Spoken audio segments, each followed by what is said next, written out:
நம்பிக்கையில வந்து போவாங்க. பார்த்தா திரும்பி பார்த்தா யாருமே இல்லாம போயிடுவாங்க.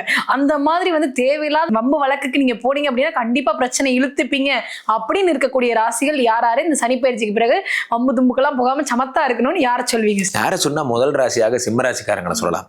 இந்த கோட்டை தாண்டி நீயும் வரக்கூடாது, நானும் வர மாட்டேன், என் சங்கத்துக்கு வேண்டா, கை கட்டத்துறைக்கு கட்டம் சரியில்லை அப்படிங்கிற மாதிரி உங்களுக்கு கட்டம் சரியில்லை. இப்போ அதாவது 8ஆம் இடத்துல சனி பகவான் இருக்கும் பொழுது என்ன ஆகும்னா வாண்டடா வரக்கூடிய இவங்களே இழுத்து வச்சுக்குவாங்க ப்ராப்ளத்தை. ஃபார் எக்ஸாம்பிள் ஒரு ஒரு ஒரு ஏதோ ஒன்று ஓடிட்டு இருக்கு, இவர் வந்து சாதி கட்சியா நீதி கட்சியா ஏதோ ஒன்று ஓடுதுன்னு வச்சு, இவனுக்கு அதுக்கு என்னன்னே தெரியாது.